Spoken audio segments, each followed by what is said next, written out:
Coucou tout le monde! Aujourd'hui, nous allons vous présenter ces deux super jeux. En premier, les Flammes d'Alderstein et en deuxième, Scooby-Doo Escape. Donc pour commencer, les Flammes d'Alderstein, les auteurs sont Georgi Shugol et Alexander Chris et édité par Ori Games. Il se joue de 1 à 5 joueurs à partir de 10 ans pour une durée en moyenne de 90 minutes. Ensuite, Scooby-Doo Escape. Les auteurs sont Jay Cormier et Sen-Fu Lim et édité par The Hopi Games. Il se joue de 1 à 10 joueurs à partir de 8 ans pour une durée en moyenne de 2 à 3 heures de jeu. Donc on se retrouve tout de suite pour la présentation. Et on se retrouve avec Gailou Simpi pour faire la présentation du jeu Scooby-Doo l'Escape. Alors dans Scooby-Doo l'Escape, on va retracer l'histoire de la compagnie Scooby-Doo et nous allons incarner des personnages où, comme d'habitude, on se retrouve coincé quelque part avec un fantôme qui nous attaque et on va essayer de comprendre un petit peu ce qui se passe. Tout ceci dans une manière d'escape game avec à chaque fois des pièces à essayer d'ouvrir et s'échapper avec des énigmes à résoudre qui sont plutôt d'une difficulté familiale. Difficulté moyenne, il y a 2-3 énigmes un peu plus compliquées, mais bon, dans l'ensemble, ça peut s'adresser très largement à un public familial qui aime les escape games. Alors celui-ci, comment il va fonctionner? Nous allons avoir des personnages que nous allons pouvoir incarner, donc tous les personnages emblématiques. Il y a Vera, Scooby-Doo, Daphné, Sammy, Daphné, Scooby-Doo et Fred. Et chacun va avoir associé un petit livret avec son action. Vera, elle pourra faire l'action chercher. Sammy, Manger. Il pourra faire l'action manger. Utiliser. Daphné, l'action utiliser. Scooby-Doo, l'action sentir. Et Fred, évidemment, enquêter. Donc on se retrouve coincé dans une pièce. Il y a un petit speech de départ qui nous explique qu'on se retrouve dans cette pièce. Ils sont tous partis un peu en vadrouille, coincés quelque part, on ne sait pas trop. Il y a Vera qui se retrouve toute seule ici. Et elle va devoir essayer de comprendre ce qui se passe et sortir de cette pièce. Donc au départ, on n'a que Vera. Ce qu'il faut savoir, c'est que quand on joue à 5 joueurs, on peut chacun se donner un livret chacun. Mais si on joue à moins de 5 joueurs, chacun va se distribuer les livrets en fonction. C'est ce que nous avons fait à 2 joueurs. Nous avons fait 2 et 2 et un livret qu'on joue en commun. Et c'est très simple. Comment on peut faire? On a le chiffre ici, 1, représenté par Vera. Et vous voyez qu'on a des chiffres présents un peu partout. Il faut réussir à faire une combinaison de 4 chiffres. Donc là, vous voyez que la porte, il n'y a que 2 chiffres. Ça veut dire qu'il nous manque un élément pour pouvoir faire quelque chose avec cette porte. On ne peut pas y aller pour l'instant. Mais rechercher, qu'est-ce qu'on pourrait faire avec rechercher? Là, on voit une sorte d'armoire. On pourrait se dire, je vais rechercher l'armoire, dans l'armoire.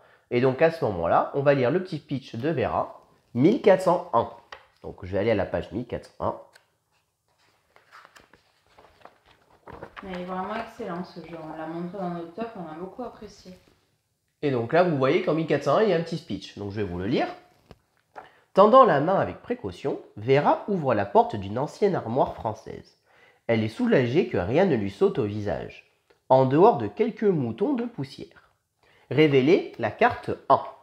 Donc du coup, le jeu nous dit de révéler la carte 1. Ça tombe bien, elle est juste ici.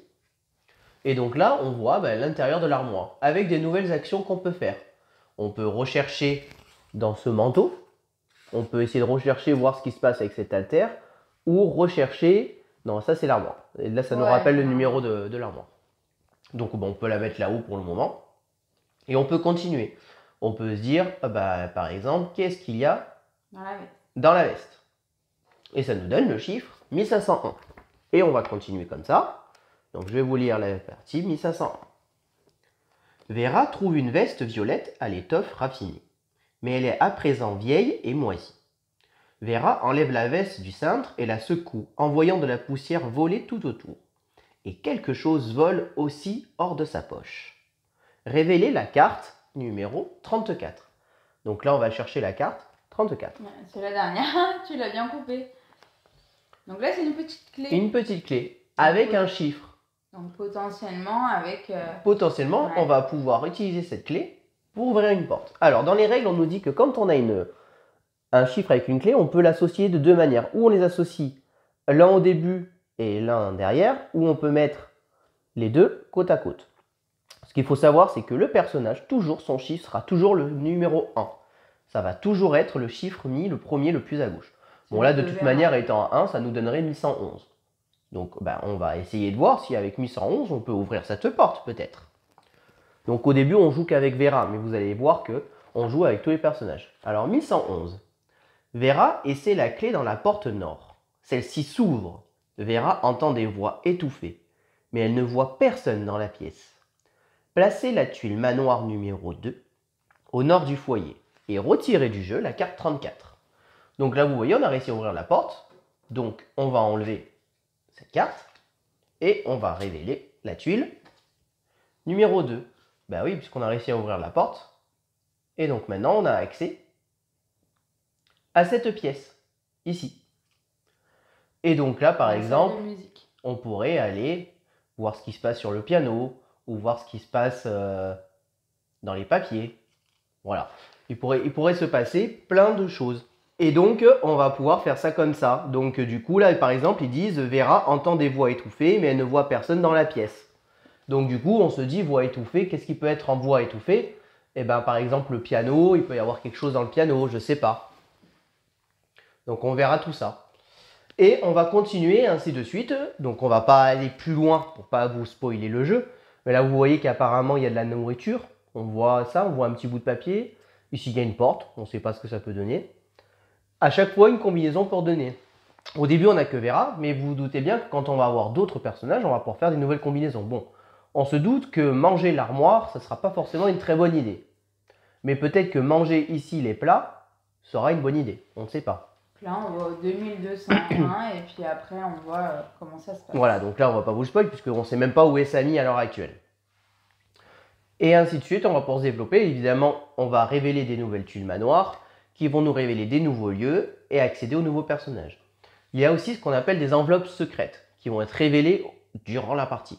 Ces enveloppes vont nous permettre d'avoir des indices sur des énigmes ou alors tout simplement de nous donner du matériel. Il y a 2-3 petites surprises assez sympathiques dedans qu'on a bien aimées. Le jeu peut se jouer en une fois, mais il est quand même assez long. Il faut compter entre 2h30 et 3 heures de jeu. Donc il y a une petite enveloppe ici qui permet de sauvegarder notre jeu en fait. À un moment, le jeu va nous dire vous avez fini le chapitre 1, ou vous pouvez continuer, à ce moment-là on continue de jouer normalement, ou alors s'il est tard ou si on a envie de faire une pause, et à ce moment-là, on met tout le matériel dedans qu'on a découvert dans cette enveloppe, chapitre 2, qui nous permet de sauvegarder en fait. C'est ce que nous avons fait nous, on a trouvé ça très bien. Et ça permet de reprendre l'histoire le lendemain ou un autre jour. Alors je vous conseille de ne pas trop attendre quand même, parce qu'après on risque un peu d'oublier tout ce qui s'est passé. Et ainsi de suite. Et on va continuer comme ça jusqu'à terminer l'énigme et essayer de résoudre le mystère qui nous entoure. Pour donner un avis, nous, on a vraiment beaucoup aimé ce jeu. On a trouvé qu'il était innovant, ouais, que ça sortait de l'ordinaire des escape games à la Unlock ou Exit ou d'autres. On a beaucoup aimé cette mécanique de chercher comme ça. Ce qu'il faut savoir, c'est qu'on ne peut pas faire n'importe quoi quand même. Parce que si on fait n'importe quoi et qu'on tombe sur un numéro qui n'existe pas dans le livret, on va perdre ce qu'on appelle des Scooby Snacks. Et les Scooby Snacks, quand on les perd, ici, c'est un peu l'équivalent de notre vie. On doit les barrer ici. Et si on n'en a plus, on perd la partie. Et moins on en a, et moins on fera un bon score à la fin. C'est comme ça que notre score va être jugé à la fin de la partie. On avait 13, je crois, non? Ouais, il nous en restait 13 ou 14 à la fin. Ouais. Ici, si jamais vous êtes coincé à un moment, il y a des astuces, des sortes d'indices qui sont donnés pour nous aider. À chaque fois, dans le lieu où on est. Donc là, par exemple, on commence dans le foyer. Si on ne trouvait pas, il fallait lire l'astuce 1000 qui nous aurait donné un indice sur ce qu'il fallait faire. À chaque fois qu'on utilisera un indice jaune, on devra manger un petit Scooby Snack. Alors, on n'a jamais eu à utiliser les indices jaunes. Et donc, vraiment très innovant. On a vraiment beaucoup aimé ce jeu. On vous le conseille fortement. Si vous aimez les escape games qui sortent un peu l'ordinaire, voilà, vous pouvez y aller. On vit vraiment une aventure. Alors, comme j'expliquais, c'est vraiment une difficulté modérée, familiale. À la fin, ça se complexifie un petit peu, mais c'est quand même assez light. Et en plus de ça, il y a 2 autres gammes qui vont sortir plus tard dans l'année, ça a été annoncé. Il va y avoir un autre escape game dans le thème les Goonies. Alors nous, on ne connaît pas du tout ça, mais c'est un film où il y a des enfants qui vont chercher un trésor apparemment. Et un autre qui va sortir en fin d'année sur Shining, donc qui va reprendre l'esprit du film de Shining. Donc celui-là m'intrigue beaucoup et je pense qu'on le prendra sur celui-là, mais je pense que les Goonies, vu qu'on a beaucoup aimé ce système, on testera aussi. Et vraiment très très bien. Donc voilà. Et puis on va vous présenter le jeu suivant. Et on passe donc au jeu Les Flammes d'Alderstein. Donc dans ce jeu, vraiment très innovant, on va être sur un jeu d'enquête. Et le jeu démarre, en fait, on a ce gros dossier criminel, avec, on voit une petite info ici, une petite feuille qui nous accueille. Et donc qui nous dit, cher détective, nous sommes ravis que vous ayez choisi de jouer à notre jeu. Ce que vous avez en main n'est pas un simple jeu, mais la simulation d'un scénario bien réel. Rien ne vous oblige à vous contenter du contenu de cette boîte. On peut se servir de n'importe quel objet. Ça veut dire quoi? Qu'on va pouvoir se servir de notre téléphone, d'internet et de tout moyen qu'on peut juger utile pour résoudre cette enquête. D'ailleurs, il le précise ici, téléphone portable ou recherche internet. Si on a besoin de plus sujet d'un des personnages du jeu au cours de notre enquête, on peut utiliser ou le matériel fourni ou tout autre élément. On se souvient que c'est à nous de décider qui sera mis en examen dans cette affaire. On va vraiment devoir trouver qui pour nous, en ayant lu ce dossier, est coupable. Tout simplement. Après, il nous donne 2-3 petits conseils quand même. Et il nous dit qu'une fois qu'on a la solution, qu'on pense avoir trouvé, on va sur le site internet et on remplit le nom du ou la coupable. Si à un moment donné on est bloqué, qu'on a besoin de petits indices, on peut aussi aller sur internet et regarder la page indices. Nous n'avons pas eu besoin des indices pas une seule fois et on est content parce qu'on a réussi à résoudre cette enquête. On a tout trouvé. On a tout fait juste. Alors il est dit d'une difficulté, il n'est pas trop compliqué. Par contre, ce qu'on a vraiment aimé dans le jeu, c'est qu'on s'est retrouvés... En mode enquêteur. Ouais, c'est ça, on a l'impression d'être des policiers, vraiment. Ouais, carrément. Donc on va vous faire une présentation rapide du matériel, mais évidemment on va pas aller beaucoup plus loin, puisque sinon on vous spoilerait beaucoup trop le jeu en fait, donc il y aurait très peu d'intérêt. Mais bon, il faut quand même vous montrer un peu le matériel. Donc là, vous voyez, on ouvre le dossier. Et donc là, pour commencer, on a une feuille qui nous présente un petit peu le speech de départ en fait. Alors je ne vais pas vous le lire, mais voilà, il y a un journaliste qui s'appelle Karl Notebeck qui nous dit en fait qu'il a été accusé par la police à tort, qu'il a réussi pour l'instant à se cacher. Il nous a envoyé ce dossier et il nous dit voilà, je pense qu'avec tout ça, on peut trouver qui est le coupable et prouver que ce n'est pas moi. Et il nous dit essayez de prouver mon innocence ou pas, on ne sait pas, ou alors et d'essayer de le sauver, tout simplement. Voilà. Et il réinsiste à la fin que ce n'est absolument pas lui le coupable. Nous vous laisserons voir par vous-même si vous jugez que c'était lui ou pas le coupable. Et donc, il y a pas mal de matériel. Alors, pour commencer, on a un petit bracelet où il y a écrit Best Friend. Il y a un petit papier avec un petit code. On ne sait pas ce que ça veut dire pour l'instant. Ça va être à nous de le découvrir. Donc il est plein, il regorge d'énigmes et surtout en fait c'est de déduction quoi. Ça va être vraiment un jeu de déduction. On a une petite boîte ici. D'allumettes avec un petit code ici, voilà. Un carnet de notes, okay, plein d'images. Et surtout, d'écriture. Voilà, là on voit marqué mot de passe, on ne sait pas trop ce que c'est. Ah non mais c'est génial. Je me suis vraiment crue à fond quoi. Voilà, donc là c'est le carnet de notes. Carnet de notes du journaliste. Alors un petit truc sympa aussi, des photos. Voilà.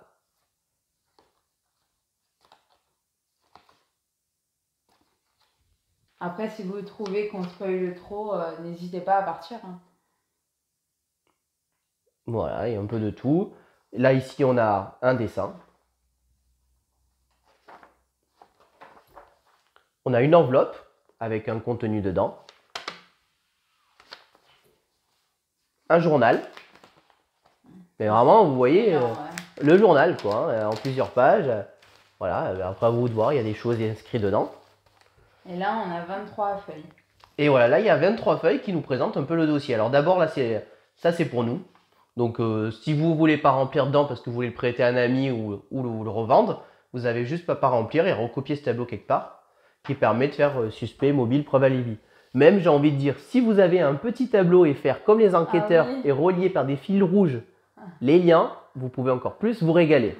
Ah ouais, carrément. Et donc là, en fait, ce va être que des feuilles qui vont nous présenter le dossier. Voilà, là, par exemple, on a un fan club apparemment d'Alderstein. On ne sait pas de quoi c'est. Là, il y a un rapport de police, un dépôt de plainte, un dossier médical. Vous voyez, un petit dossier médical. Voilà, vraiment plein de choses. Une réclamation, des billets d'avion. Qu'est-ce que c'est là? Un nouveau rapport de police. Après, dépôt de plainte, voilà, il y a vraiment un petit truc. Traceur GPS, etc. Une fois que vous avez tout ça, eh ben vous avez tout lire. Donc nous vous conseillons, nous on a commencé, on a lu tous les documents un par un. Et dès qu'on trouvait qu'un document faisait lien avec un suspect ou une suspecte, on les mettait ensemble. Voilà, on les mettait ensemble et voilà, et on essayait de trouver vraiment le mobile, la preuve, l'alibi. Et puis ben, en ayant fait tout ça, nous on a retrouvé quelqu'un qui on estimait avait un bon mobile pour le faire, mais pas de preuve qu'il innocentait. Donc on a dit ben c'est sûrement lui ou elle. Et puis ben on est content parce qu'on a eu raison. Donc vraiment un jeu d'une originalité folle. Faut compter, ils disent 1h30, nous on a mis 2 heures. Ouais, à peu près 2 heures. En prenant votre temps, 2 heures. Après, peut-être que certains le feront plus vite, hein, ça dépend des gens. Faut aimer les jeux d'enquête. C'est vraiment que de l'enquête. Et il y a des papiers de partout, vous allez voir, vous mettrez vos papiers partout, vous allez relier. Ah, ça, je l'ai lu quelque part, faut que je les remette ensemble. Là aussi, ça aussi. Ah, ça, c'est ensemble. Ah, ça, c'est un alibi qui peut tenir la route. Ah, mais non, mais il était là, donc ça peut pas être lui. Voilà. Ça va vraiment être de l'enquête pure, comme vous pourriez voir dans un film policier qui est innocente en disant bah non, ça peut pas être lui, il était au bar à ce moment-là, à telle heure, donc il y a une caméra qui le prouve, donc ça peut pas être lui.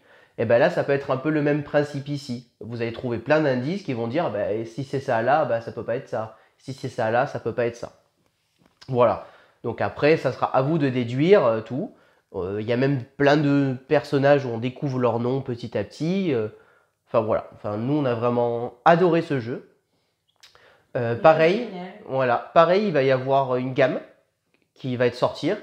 2 autres jeux qui sont annoncés par Week Games, c'est des localisations qui vont être sortis dans l'année. Alors je ne pourrais pas vous dire de date, mais il y a 2 autres jeux dans ce style-là qui vont sortir. Un où a priori ça se passe en Antarctique, donc je ne peux pas vous en dire. Et voilà, un dans le monde de l'Asie qui a l'air un peu particulier, puisqu'a priori on va devoir résoudre une enquête policière, mais qui datait de l'époque avant Jésus-Christ, d'une enquête à l'époque de qu'est-ce qui s'est passé. Voilà, donc ça va être quelque chose d'un peu plus atypique. Ouais. Et l'Antarctique, ça va être une enquête à résoudre aussi un peu dans le même style, mais différent. Ce qu'il faut savoir, c'est qu'ici, niveau difficulté, on était en difficulté facile. Et les enquêtes qui vont sortir vont être en difficulté un peu plus soutenue. Voilà. Mais franchement, si vous avez aimé les jeux d'enquête, n'hésitez vraiment pas. Parce que vous passeriez à quelque chose qui est vraiment très très bien. Et vraiment, on a passé un très très bon moment et on a adoré.